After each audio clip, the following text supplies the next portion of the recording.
हम अक्सर देखते हैं कि कुछ लोग तंबाकू, सिगरेट तमाम ऐसा चीज़ खाते हैं और जब वो खाते हैं, तंबाकू खाते हैं तो माउथ की कैंसर, अगर वो अल्कोहल पीते हैं तो लीवर का कैंसर और अगर वो सिगरेट पीते हैं तो लंग्स का कैंसर होता है कि कोई गाँठ बन गया तो बार-बार उसको टच कर रही हैं, बार-बार छू रही हैं, बार-बार छू रही हैं। आप जितना उसको टच करेंगे खतरा बढ़ा देगा।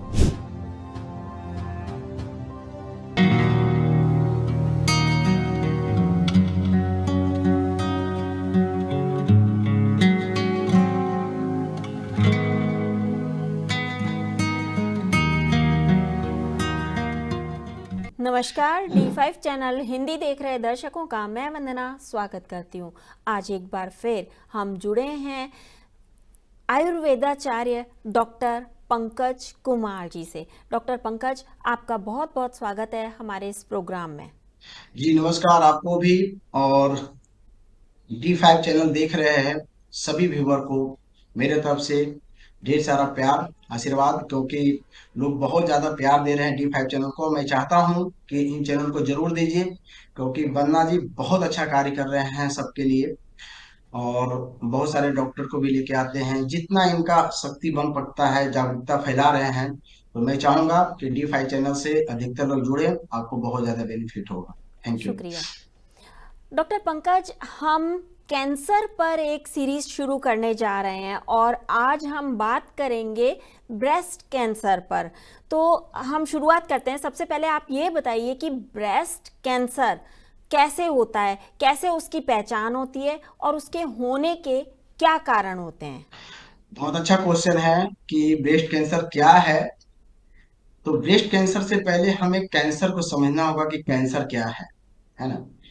तो ये देखा गया है कि बॉडी के अंदर पुराने के लोग भी बोलते थे कैंसर को कर्क यानी जहरीला जख्म।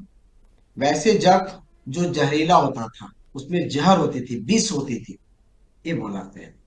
अभी स्थिति जो है आधुनिकता में जितने रिसर्च हुए हैं तो ये देखा जाता है कि हमारे शरीर में मुख्य दो तरह के ऐसे जीन होते हैं। एक ऑन्कोजीन होते हैं जो शरीर के लिए लाभदायक भी होते हैं और समय पड़ने पर हानिकारक भी होते हैं। और एक होते हैं ट्यूमर सेपरेशन जीन, यानी आपके बॉडी के अंदर कोई अलग तरह से म्यूटेशन होना चालू हो जाए, यानी जीन म्यूटेशन, यानी कि ऑन्कोलॉजी जो है, ऑन्कोजीन जो है वो गलत तरह से म्यूटेशन करे, वो बॉडी के नियम को ना समझे, उसके नियमों को तोड़ दे पूरी तरह से और वो लगातार अनकंट्रोल काम करे। यानी कह सकते हैं जो एक्सीलरेटर है, जैसे गाड़ी हम चलाते हैं तो उसमें ब्रेक और एक्सीलरेटर दो चीज होती है। अगर आपका एक्सीलरेटर लगातार दबी रहे, रुकने का नाम ना ले, तो वो क्या करेगा, एक्सीडेंट करेगा, बहुत सारा डैमेज करेगा। तो वो है ऑन्कोजीन। अगर वो एक सीमित मात्रा से अगर एक्सीलेटर पड़ रहा है तो वो बढ़िया है, पूरे रूल को फॉलो कर रहा है बढ़िया है, पूरे नियमों को पालन कर रहा है बढ़िया। लेकिन लगातार एक्सीलेटर पड़ रही है, दैट इज द ऑन्कोलॉजी, यानी बहुत ज्यादा ग्रोथ होना, अचानक म्यूटेशन होना, वो कैंसर है। और उस कैंसर को रोकने के लिए, यानी वो जीन म्यूटेशन हो रहा है हमको, उसको ब्रेक लगाने के लिए होता है ट्यूमर सेपरेशन जीन। अगर वो ब्रेक नहीं लगा पा रहा है, लगातार चल जा रहा है, तो एक्सीडेंट हो। तो वही है कि अगर एक्सीलेटर पड़ रहा है तो कहते हैं कैंसर, उसको रोक दे रहे हैं तो वो रुक जा रहा है। अब ऐसा क्यों होता है शरीर के अंदर, क्यों एक्सीलेटर तेजी से पड़ती है? होता क्या है कि आज देखा गया है कि अगर आप ज्यादा केमिकल का इस्तेमाल कर रहे हैं खाने से लेके सब चीजों में, और आपकी मानसिक भी केमिकल हो चुकी है, यानी आप गलत सोच रहे हैं, क्रोध कर रहे हैं, लोभ कर रहे हैं, ईर्ष्या कर रहे हैं, जलन की भावना है, तमाम ऐसा चीज, आप डर बहुत ज्यादा रहे हैं, तो उससे क्या होता है कि केमिकल रिलीज होते हैं, गलत गलत केमिकल रिलीज होते हैं, तो वो भी सपोर्ट करता है जीन को म्यूटेशन करने में। यानी आपके ऑन्को जीन को गलत तरह से म्यूटेशन में वो एक तरह से घी का काम करता है। इसके बाद तीसरी सबसे बड़ी पोजीशन है कि आपके कोई एक्सरसाइज नहीं है, यानी आपके पंच तत्व जो है वो पूरी तरह से बिगड़ गई है, यानी हवा आपको शुद्ध नहीं मिल रही है। इसके बाद आपको सही से अग्नि सही नहीं मिल रही, क्योंकि आज हम गैस पे तमाम चीजों पे खाना बना रहे हैं। इसके बाद आपको जल सही नहीं मिल रहा है, दूषित जल पी रहे हैं, यानी जल भी दूषित है, आपकी मिट्टी भी दूषित हो चुकी है। तो इस तरह से हम पूरे टॉक्सिक हो चुके हैं, और जब ये टॉक्सिक आपके बॉडी से नहीं निकल पाती है सही टाइम से, तो कहीं ना कहीं वो विष रोकती है उस जगह पे। कुछ ना कुछ अलग से जीन बनने लगते हैं, म्यूटेट करने लगते हैं। तो वो कैंसर का सबसे बड़ा कारण है, वही कैंसर है। अब इसमें हम देखना चाहेंगे, समझना चाहेंगे, क्योंकि लोगों को बहुत तरह की चीजें बताई जाती है, बहुत तरह के इसके लक्षण बताए जाते हैं, लेकिन आज साइंस ने बहुत ज्यादा रिसर्च करने के बाद भी अधूरी बनी हुई है, क्योंकि कहीं ना कहीं हम चीजों तक नहीं पहुंच पाते हैं। हम 3 एग्जाम्पल लेंगे जो लाइन ऑफ ट्रीटमेंट है एलोपैथ के, उसके हिसाब से हम आपको बहुत अच्छा से समझा सकते हैं। जैसे जब भी कैंसर होता है तो 3 चीजें होती है एलोपैथ में, खास करके मॉडर्न मेडिकल में। वो होती है आपका कीमो, आपका रेडिएशन, और आपका ऑपरेट। यानी कोई ऐसी गांठ जिसे देखते हैं, चाहे वो malignancy हो चाहे वो बिनाइन हो, उसको हम कट करके निकालते हैं। फिर उस पे हम बायोप्सी करके देखते हैं कि उसमें क्या चल रहा है, किस तरह का म्यूटेशन है, तमाम ऐसा चीज उसकी प्राकृतिक देखते हैं। तो ये माना गया है कि किसी भी गांठ को तो आप निकाल देते हैं, लेकिन प्योर सब सेल नहीं निकल सकते हैं। एक भी सेल रह जाएगा तो फिर से वो म्यूटेशन कर सकता है, ग्रोथ कर सकता है। जैसे एक बीज एक बरगद का निर्माण कर दे, एक बड़ी पेड़ बना सकता है, तो एक भी वैसा सेल रहेगा तो बड़ा बना सकता है। तो दूसरी चीज क्या है कि आप देते हैं उसमें कीमो। कीमो देते हैं इसके मतलब कि मारना। तो ऐसा जरूरी नहीं कि 100% सेल आपका मर जाएगा, कुछ भी सेल बच जाएगी तो फिर वो रीग्रोथ कर जाएगा। तीसरी चीज है आपका रेडिएशन, कि यानी पस सेल्स को मारना, यानी जहां पे पस बन रहा है तो उसको सुखाना पड़ता है, तो उसके लिए हम रेडिएशन करते हैं, चीजों को, जख्म को सुखाना, जिसको लोग सिकाई भी बोलते हैं। तो ये 3 है। अब इसमें देखा जाता है कि अधूरा हो जाती है, क्योंकि पूर्ण रूप से सेल को आप निकाल नहीं पाते, ना ऑपरेट करके, ना उसको जला पाते हैं, और ना उसको सही से मार पाते हैं। जैसे एक भी बीज बच गया और उसको इन्वायरमेंट मिल गया, यानी जैसे बरगद का पेड़ से कुछ एक बीज बन गया और उसको मिट्टी, पानी, हवा सही से मिल जाएगा तो एक पेड़ बन जाती है। तो जस्ट यही हो रहा है, क्योंकि आपकी बॉडी के अंदर कुछ ऐसी इन्वायरमेंट पला हुआ जिसकी वजह से आपको कैंसर होगा। हम अक्सर देखते हैं कि कुछ लोग तंबाकू, सिगरेट, तमाम ऐसा चीज खाते हैं, और जब वो खाते हैं, तंबाकू खाते हैं तो माउथ की कैंसर, अगर वो अल्कोहल पीते हैं तो लीवर का कैंसर, और अगर वो सिगरेट पीते हैं तो लंग्स का कैंसर होता है। पार्टिकुलर ये होता है, ये देखा गया है, अक्सर चांसेस भी ज्यादा रहते हैं, होते हैं। दूसरी चीज क्या है कि जो लोग ना तंबाकू खाए, जैसे एक औरत, क्योंकि आज हम ब्रेस्ट कैंसर पे बात करेंगे, तो एक औरत ना वो तंबाकू खाई, ना वो शराब पी, इस तरह से कोई भी चीज, कोई हरकत नहीं की, ना बाहरी फास्ट फूड, तमाम ऐसी चीज कुछ भी नहीं खाई, घर का बना हुआ खाना खाई, आराम से, और उनको हो गया ब्रेस्ट कैंसर। तो ये सोचने वाली बात है जरूरी, क्योंकि क्यों हुआ? तो ये देखा गया है, 3 चीजें मुख्य रूप से देखी गई है। एक की केमिकल, केमिकल जो खा रहे हैं वो तो खा रहे हैं, अनाज में, गेहूं, चावल, जो भी आप खा रहे हैं, सब्जियां में, फलों में, सब में केमिकल, पेस्टिसाइड डाली जा रही है। दूसरा ये देखा गया है कि आपके अंदर जो थिंकिंग है, आपकी मानसिक स्थिति है, आपकी स्मृतियां हैं, वो भी तो केमिकल रिलीज करती है। यानी किसी चीज को हम देखते हैं तो अचानक कुछ मूवमेंट होता है, जैसे सेक्सुअल प्रति कोई सेक्स के बारे में दिखता है तो उसका मूवमेंट अब अचानक होने लगता है। इसका मतलब है कि कुछ ना कुछ हार्मोन रिलीज होता है। तो गलत तरह से लगातार सोचते रहेंगे तो गलत हार्मोन होगा। अब गलत हार्मोन क्या करेगा? चीजों को इरिटेट करेगा, किसी भी चीज को इरिटेशन, यानी कैंसर के मतलब इरिटेशन। जैसे तंबाकू खाते हैं तो बार बार इरिटेट करता है एक जगह को, तो वो म्यूटेट करने पे वो हो जाता है, यानी गलत जीन्स तैयार होने लगते हैं। तो ये देखा गया है कि आप बार बार उसको क्या कर रहे हैं, इरिटेट कर रहे हैं। इसके डॉक्टर बाद पंकज, यहाँ तीसरा पर मैं सबसे आपसे पूछना चाहूंगी कि जो महिलाएं हैं वो गर्भ निरोधक गोलियों का भी इस्तेमाल करती हैं और इसको भी जिम्मेदार माना जाता है ब्रेस्ट कैंसर का, क्या ये सही है? देखिए, हाँ, मैं ये इसी शब्द पे आ रहा था कि महिलाओं की जो ब्रेस्ट में जो कैंसर होते हैं उसके सबसे मुख्य कारण जो शुरू में है, क्योंकि कैंसर तो है कि भाई जीन का म्यूटे ऑन्कोजीन बॉडी के नियमों को पालन नहीं किया, ज्यादा ग्रोथ, वो ज्यादा म्यूटेशन करना चालू कर दिया, एक गांठ बन गई, गांठ के रूप आया। वो गांठ फिर धीरे धीरे धीरे एक बड़ा ग्रोथ ले लेती है, और ग्रोथ लेने के बाद वो जानते हैं कि क्या करती है ब्रेस्ट में, तो वो तो ठीक है कि कैंसर है, लेकिन कारण इसका मेन वजह, क्योंकि वजह की बात है, क्योंकि आप गर्भ निरोधक की बात किए हैं, तो आज वजह क्या है? सबसे ज्यादा वजह है केमिकल का इस्तेमाल हो रहा है। दूसरी चीज, सबसे बड़ी चीज है कि आपका जेनेटिक भी है, जैसे उनकी माँ का, नानी का, किसी का होता है, तो वो जीन आपका, वो क्या होता है, वो जीन स्मृतियों में रह जाती है, वो फिर से वो ऐसा करता है। यानी अगर आपको गलत इन्वायरमेंट मिल गया, जीन भी है, लेकिन क्या हुआ, गलत इन्वायरमेंट मिल गया, तब जाकर वो कैंसर पैदा कर सकता है। आप समझिए कि एक कैंसर पैदा होने के लिए आपके शरीर में सबसे पहले जीन का म्यूटेशन, अगर गलत जीन का म्यूटेशन, अगर गलत प्रोटीन बन रहा है, तब होगा। उसके बाद ही नहीं, अगर वो गलत बन भी गया, तो आपका जो ट्यूमर सेप्रेशन जीन है, यानी उसको रोकने का, अगर ब्रेक आपका सही है तो रोक देगा, तो भी कैंसर से बच जाएंगे आप। अगर आपका ये दोनों सक्सेस नहीं रहा और कैंसर बढ़ता गया, तो तीसरा आपके इम्यूनिटी का नंबर आता है, मारने का उसका, कि अब इसको मारो। और आपके इम्यून सिस्टम भी अगर वीक पड़ गया, तब जाकर के आप कैंसर में कन्वर्ट, ऐसे नहीं। यानी ये नहीं कि खाली म्यूटेशन कर दिया और तुरंत कैंसर बना देगा, उसका ब्रेक भी है।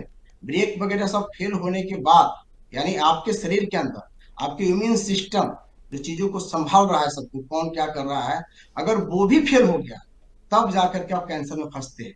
अब यहाँ जो ब्रेस्ट कैंसर की बात है, स्तन कैंसर का, होता क्या है कि महिलाएं अक्सर, जैसे महिलाओं के जब मोनोपॉज होती है, तो वहां पे एक डर बना रहता है, क्योंकि हार्मोन इनबैलेंस्ड होती है, और कहीं ना कहीं ज्यादा केमिकल रिलीज हो गई, और वो म्यूटेशन पे आ गया, यानी जीन को में बदलाव कर दिया, तो कैंसर होने की चांस बढ़ जाती है। अक्सर देखा गया है कि जो महिला मोनोपॉज के बाद, मैंने उनमें अगर मान ली कोई गांठ बनने लगा अचानक, या कहीं भेद दिख रहा, तब उनको सावधान होने की जरूरत है। इसके बाद जो आप गर्भ निरोधक की बात करते हैं, तो उसमें गर्भ निरोधक गोलियां खाना, कम उम्र में मासिक आना, जैसे मासिक आना चाहिए 15-16 साल में, लेकिन आज क्या हो रहा है, हार्मोन इतना तेजी से ग्रो कर रहा है कि आपका मासिक धर्म जो है से 10 साल में, 8 साल में लोगों को आ जा रही है लड़कियों के, तो सोचिए कितना खतरनाक है। यानी कितना पित्त बढ़ रहा है, उसमें गर्मी बढ़ रहा है, कि कम एज में ज्यादा एक्टिवेट हो रहा है। कहने का मतलब है कि आज बहुत सारे जिम्मेवार है, बहुत सारा गलत गलत सीन आज दिखाई जा रही है, जिससे लड़कों में एक उत्प्रेरक बढ़ रही है, वो भी एक कारण बढ़ रही है कैंसर का, केमिकल के साथ साथ। इसके बाद जब भी डॉक्टर कुछ है पंकज, तो गर्भ यहाँ पर मैं निरोधक जो एक दवा। चीज और आपसे पूछना चाहूंगी कि जो माताएं बच्चों को दूध नहीं पिलाती हैं, उनको स्तन कैंसर बहुत ज्यादा होता है। ये ऐसा एक रिपोर्ट में देखा गया, मैंने अखबार में भी पढ़ा था और भी काफी सारी जगहों पे पढ़ा है, गूगल पे भी मैंने सर्च किया, तो उसमें एक कारण ये भी सामने आया। तो ये कितना इफेक्ट करता है, क्या ये सही है? बिल्कुल।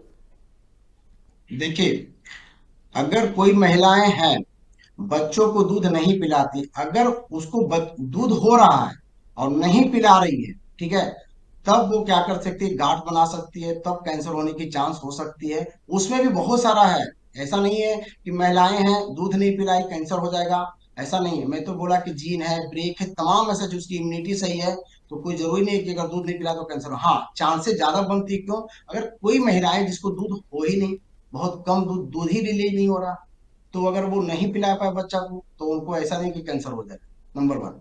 नंबर टू क्या है कि आपको जब भी ब्रेस्ट, यानी जब भी आप माँ बनते हैं, तो एक बात पे बहुत ज्यादा ध्यान देने की चीज है, आपको तेल लगाना, खास करके सरसों का तेल।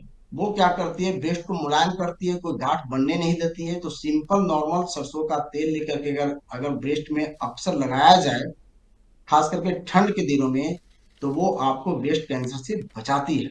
इसके बाद गर्मियों में भी अगर आप नारियल का तेल यूज करते हैं, तो कभी वो चीजें सॉफ्ट रहती है, फिर सर्कुलेशन सही हो जाता है। तो दूध का मतलब है कि अगर नहीं पिलाने का, फीडिंग करने ही करने का मतलब है कि चीजें गांठ बन सकती है, डिपोजिट हो सकती है, तो वहां पे क्या हो सकता है, टॉक्सिक रुक जाएगी, टॉक्सिक रुक जाएगी तो वहां के सेल को इरिटेट करेगा, इरिटेशन जब बढ़ेगी, तो हो सकता है कि जीन में म्यूटेशन चालू हो जाए। तो हम क्या करेंगे, उसको एक सर्कुलेशन दे देंगे, तो सर्कुलेशन दे देंगे तो वहां से चीजें बच जाएगी। अक्सर ऐसा होता है कि पहचान नहीं पाती हैं महिलाएं कि कैंसर किस वजह से हुआ, ब्रेस्ट कैंसर किस वजह से हुआ या उसकी पहचान क्या है, उन्हें पता ही नहीं चलता, गांठ है, हल्का सा दर्द है, ठीक हो जाएगा, कर लेते हैं। तो क्या ये ऊपर से देख करके ही पता चलता है या कोई और भी तरीका है जिससे पता चलता है? देखिए, इसके ऐसे एलोपैथ में बहुत सारे जांच हैं। जैसे एक ब्रेस्ट के लिए मेमोग्राम कराना होता है, उसमें पता, मेमोग्राम से भी पता चलता है। दूसरी चीज क्या होता है कि एक CA-125 होती है, मार्कर टेस्ट होता है, आपका ब्लड टेस्ट होता है। इसके बाद FNAC का टेस्ट, अगर कोई गांठ है तो FNAC करवा सकते हैं। बायोप्सी भी है, लेकिन सबसे बड़ी चीज है कि हम FNAC बायोप्सी पर क्यों जाए, क्यों छेड़े उसको। क्योंकि बहुत ऐसी गांठें होती है जो नॉर्मल होता है, लेकिन अगर छेड़छाड़ करेंगे, इरिटेट करेंगे उसको, तो कैंसर में कन्वर्ट हो सकता है। जैसे हम क्या बोले, इरिटेशन, यानी मान लीजिए कहीं पे गांठ बन जाता है। तो कुछ महिलाएं क्या गलती करते हैं, यहाँ पे सावधान होने की जरूरत है कि कोई गांठ बन गया तो बार बार उसको टच कर रही है, बार बार छू रही है, बार बार छू रही है। आप जितना उसको टच करेंगे खतरा बढ़ा देगा। इसलिए कोई भी गांठ बने तो बार बार, अपने से तो छू लें तो चलो चलेगा, लेकिन दूसरे लोग से बार बार कि भाई देखो तो क्या है, देखो तो क्या है, देखो तो क्या है, इस तरह से बार बार छूना नहीं चाहिए कोई भी अगर गांठ बन गया है। ये पहला प्राथमिकता। दूसरा ध्यान इसमें रखना है कि कुछ देखने का, यानी कुछ लक्षण बता दे रहे हैं जो आपको बहुत हेल्प करेगा। सबसे पहले, गांठ कैसा होना चाहिए। अगर वो गांठ बना हुआ है और वो हार्ड है, माने वो मुलायम नहीं है, हार्डनेस है, और उसकी आकार सेम नहीं है, यानी एक गोलाकार जैसा नहीं है, उसकी आकार जो है जो पहाड़ी नुमा है, कहीं ऊंचा है कहीं नीचा है, इस तरह से लिम्फ जैसा बना हुआ ऊंचा नीचा, और पेनलेस है, पेन नहीं है, और कभी कभी आपको खिंचाव का पेन देता है, अचानक लगता है ना एक बिजली की करंट जैसा ही गई, तो वो कैंसर का सबसे बड़ा लक्षण है। वो भी जब महिलाएं मोनोपॉज के बाद ऐसा ऐसा दिखाई दे, तो वो तो ज्यादा चांस, 90% चांस बढ़ जाता है। अगर वो मोनोपॉज से पहले, यानी जब जवानी है, मासिक धर्म रेगुलर आ रहा है, तो उसमें देखते हैं कि हार्मोन जब इनबैलेंस होता है तो ब्रेस्ट में दर्द भी होता है। बहुत सारी महिलाओं को ब्रेस्ट में पेन होता है जब मासिक में टाइम आएगा। तो एक नेचुरल है वो, यानी हार्मोन का ऊपर नीचे होना। तो एक तो बोला था। दूसरा सबसे बड़ी लक्षण क्या है कि आपके माने नीपल, यानी महिलाओं की अगर नीपल अचानक वो अंदर धंसते चली जा रही है, ठीक है ना, वो नीचे चली जा रही है, यानी वो छोटी होती चली जा रही है, तो यहाँ पे सावधान होने की जरूरत है। क्योंकि अक्सर देखा गया कि नीपल जब नीचे जाती है तो वो कैंसर ही निकलता है। इसके बाद तीसरा, कि आपके अंदर वो, वहां पे ब्रेस्ट में कुछ कलरिंग चेंज हो, जैसे कोई मत्स्य है, अचानक वो साइज तो बदल ही रहे लेकिन कलर भी चेंज हो रहा है। तो ये सब मुख्य देखा जाता है लक्षण। इसके बाद एक और लक्षण क्या है कि अगर गांठ ब्रेस्ट पे न बैठ करके आपके वो लिप, वो आपके नीपल तो अंदर जा रहे हैं, लेकिन कहीं भी यहाँ पे या आपके मैंने हाथ के हैंड के नीचे कहीं पे कोई ऐसा लिम्फ जैसा बना हुआ है, वो हार्डनेस है, पेनलेस वैसा हो रहा है, तो आपको सावधान होने की जरूरत है। ये सब मुख्य लक्षण दिखाई देते हैं ब्रेस्ट कैंसर में। साथ में आपके मोनोपॉज, सॉरी, आपके मासिक इनरेगुलर है, माने 3-3 4-4 महीना से नहीं आ रहा और ये लक्षण आ रहा है, इसके मतलब कि वो चीजें उधर की ओर डिनोट करता है कि कहीं ना कहीं हो सकता है कि आप इसका शिकार हो। तो ये सब मुख्य लक्षण है। अब देखिए, आयुर्वेद में जब भी इसका आयुर्वेद में इसका बेस्ट इलाज क्या है? देखिए, आयुर्वेद में बहुत अच्छी इलाज है। मैं तो कहूंगा सभी को, जो लोग सुन रहे होंगे, कि सबसे पहले कैंसर का जो 3 हम उपाय देखते हैं, इलाज देखते हैं हमारे मॉडर्न मेडिकल में, वो उपाय लोग बहुत करते हैं। लेकिन अगर हम इस तरह के लक्षण दिखाई दे और सावधान हो करके सही मन से, सही तरीके से आयुर्वेद को, सही आयुर्वेद को अपना लेंगे, तो रियली में आप ठीक हो सकते हैं, बिना बायोप्सी किए हुए, बिना FNAC किए हुए। कुछ भी कराने की जरूरत नहीं है, क्योंकि देखा गया है कि जब भी आप ज्यादा डायग्नोज कराते हैं CT स्कैन तमाम के, तो वो चीजें बढ़ती है।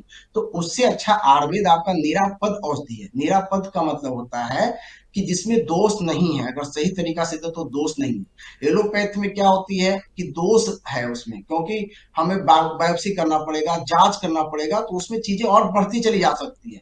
और हम जांच नहीं करेंगे, बायोप्सी नहीं करेंगे, तो हम कीमो नहीं दे सकते हैं, रेडिएशन नहीं कर सकते हैं, ऑपरेट नहीं कर सकते हैं।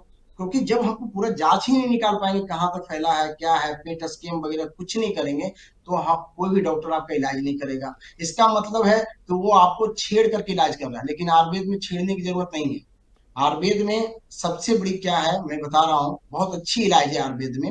आयुर्वेद में सबसे अच्छी इलाज क्या है कि इसमें आप अपने टेम्परेचर को पहले देखिए। टेम्परेचर को क्या देखिए कि अगर कोई महिला मासिक आ रहा है और ये सब प्रॉब्लम अगर आ रही है, तो आप हीट के पास ज्यादा ना जाए। यानी लोग देखते हैं कि मासिक धर्म आया हुआ है और वो किचन में जाके गर्मी में खूब खाना पका रही है, तो उससे वजह, क्योंकि अक्सर देखा गया है जो कैंसर होती है खास करके कहीं भी होती है और ब्रेस्ट में होती है, वो पित्त बढ़ने से होती है।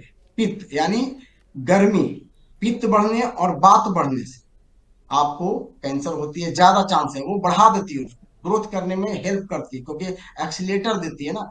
ऐसे भी कहा गया है जो पित्त है आयुर्वेद में, वो ट्रांसफर करता है यानी बदलाव करता है। यानी कोई चीज बदलाव हो रही है ना, ब्रेस्ट में अलग से बदलाव हो रही है, अलग से गांठें बन रही है, चीजें ग्रोथ कर रही है, तो उसमें पित्त का बहुत बड़ा रोल होता है, पित्त बात और बात पित्त का। तो कहीं ना अगर ऐसा हो तो सबसे पहले गर्म मसाले वगैरह से बचेंगे खाने से, गर्म जगह ज्यादा हीट ना करें।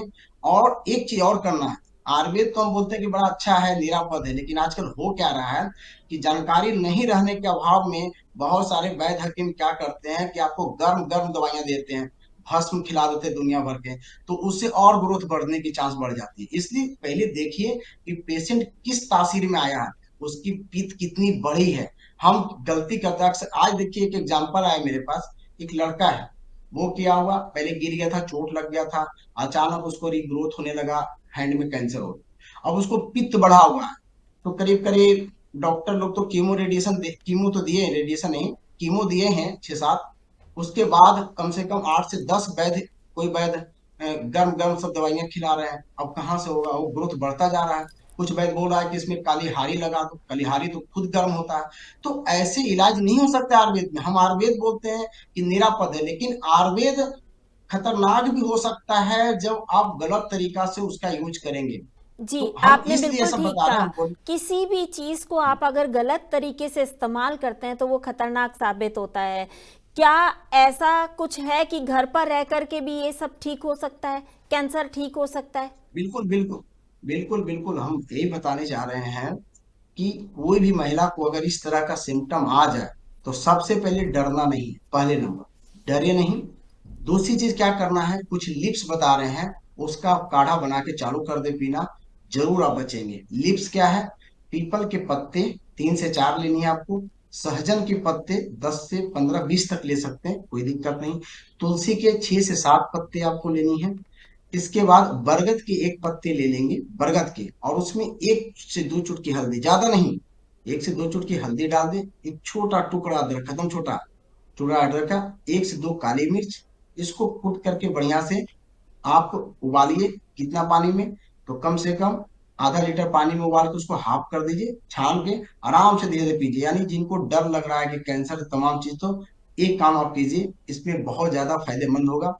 दूसरा क्या करना है, एक हम काढ़ा बता रहे हैं, वो घरेलू है।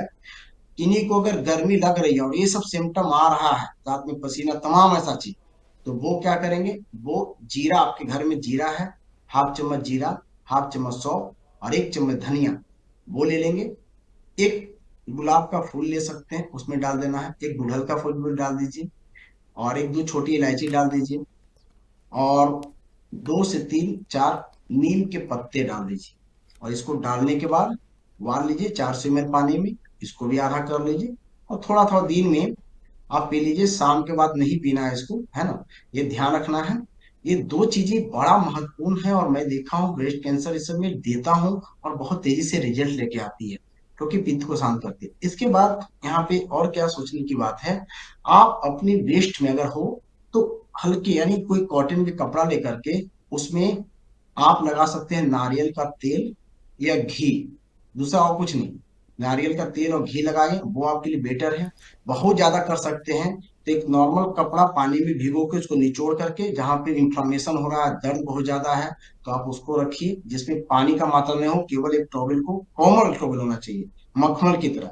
ऐसा नहीं है कि वो ड्राई हो या कहीं घर्षण करता हो, है ना, चूहन करता हो, वैसे कपड़ा नहीं होना चाहिए। सॉफ्ट कपड़ा हो, मोटा पानी भिगो के नॉर्मल, ये भी ठंडा पानी में नहीं, नॉर्मल पानी में, ये ध्यान रखना है। वो कीजिए, पेट पे पट्टी रखिए, पेट को साफ रखिए अच्छे से, टेंशन मुक्त रहना चालू कीजिए, थोड़ा सा टहलने वहलने का प्रयास कीजिए। ये आपको करना है। इसके बाद क्या करना है आपको कि बार बार बार बार सबको ये देखो क्या हो गया, ये देखो क्या होगा, ये देखो, अरे वाह, ये करो वो करो, इस चीजों से आप बचे। ये क्योंकि बहुत ज्यादा दिक्कत होता है कि कहा जाता है ना कि एक फुसरी होती है उसको भकंदर लोग बना देते हैं, वो छू रहा है वो छू रहा है। एक बंदर को हुआ था ना, वो वाली हिसाब ना करेंगे क्योंकि बहुत ही खतरनाक है। बार बार उन लोगों से राय लेते हैं जो कुछ आपको नहीं कर सकते हैं, केवल केवल बढ़ाने का काम कर रहे हैं। तो उन चीजों से महिलाओं को सावधान हो जाना चाहिए। और मैं आपको बता दूं कि आपने इरिटेशन करना बंद कर दिया, तमाम ऐसा चीज, और साथ में इम्यूनिटी को बिल्डअप कीजिए। इम्यूनिटी के लिए क्या करेंगे आप लेंगे ओनली शतावर। कुछ भी नहीं समझ में आ रहा है, आप शतावर लीजिए। शतावरी ऐसे भी महिलाओं के लिए आशीर्वाद है। तो आप शतावर ले लीजिए, और शतावर को क्या कीजिए कि चूर्ण बना करके दूध के साथ, दूध लीजिए, दूध से दिक्कत नहीं है। अगर दूध मिलता नहीं, देसी दूध है तो पानी के साथ लीजिए। शतावरी का प्रयोग कीजिए। शतावर आपकी इम्यूनिटी को बिल्डअप करता है, ब्रेक लगाने का काम करता है। तो आप सुबह शाम शतावरी एक एक चम्मच चालू कर दीजिए, जितना पच सके वो शतावरी लीजिए। और एक काम और कीजिए, आपके घर में आसपास बेल पत्र होता है, बेल पत्र बहुत ठंडी होती है, और कीड़े कीटाणु वायरस एंटीवायरस सब चीज है। बेलपत्र लीजिए, भोले बाबा पे चढ़ा भी सकते हैं, नहीं तो डायरेक्ट भी ले सकते हैं उसको नमन करके। और धुर्वा घास, बेलपत्र धुर्वा घास, इन दोनों को पेस्ट बनाइए। बेलपत्र थोड़ा सा कम भी ले सकते हैं, एक दो बेलपत्र दो ले लीजिए, और दुर्वा घास हाफ मुट्ठी लेकर के दोनों को कूट लीजिए। और रात में मेथी दाना, मेथी कितना भिंगाना है, छोटे चम्मच से हाफ चम्मच, एक चम्मच मैक्सिमम, क्योंकि ज्यादा पित्त बढ़ा देगा, गर्मी हो जाएगी। तो मेथी, क्योंकि ये दोनों ठंडा है, मेथी को भिगा दीजिए, उसको पीस लीजिए पत्थर पे तीनों का, उसका पानी निकाल लीजिए छान करके, उस पानी को पीना चालू कीजिए। मेथी महिलाओं के हार्मोन को बैलेंस कर देती है, सबसे बड़ी दवा है किचन में मेथी। और साथ में आप क्या ले रहे हैं, आप बेलपत्र ले रहे हैं, धुर्वा घास, ये पित्त को बढ़ने नहीं देगा, मेथी के जो पित्त है उसको बैलेंस कर लेगा।